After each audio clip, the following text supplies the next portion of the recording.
Are you planning a trip to London? This video will showcase London attractions for people who are interested to travel as well as those who want to view it only through videos.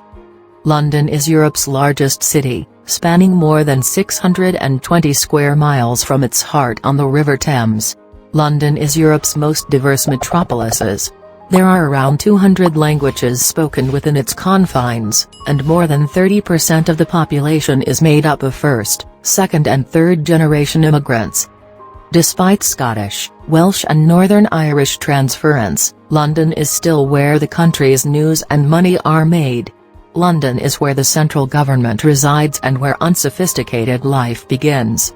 Londoners' sense of superiority causes enormous resentment in the regions, but it is undeniable that the capital has a great measure of success in most walks of British life.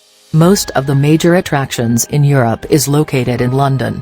London boasts 4 World Heritage Sites, 238 attractions that are free to enter, so there's nowhere else in the world where you can see so much for so little. Visit the many museums and castles that the city has to offer. About 30% of London is open space, the other areas are filled with one of the 143 registered parks and gardens.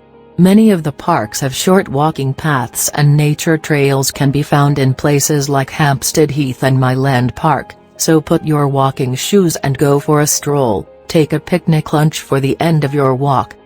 The National Gallery houses paintings ranging from 1250 to 1900, including the works of Leonardo da Vinci, Rembrandt, Van Gogh, Botticelli, Gainsborough, Turner, Cézanne along with other great works. The British Museum exhibits the works of man from primitive to modern times with a collection from all around the world. The Rosetta Stone, sculptures from the Parthenon and the Portland vase are included in this museum. There's plenty to see in central London. It's worth getting a good map of the city, as you'll find that a lot of the central locations are within easy walking distance. These places are Buckingham Palace, the Cabinet War Rooms, the Houses of Parliament and Westminster Abbey, all within easy walking distance to each other.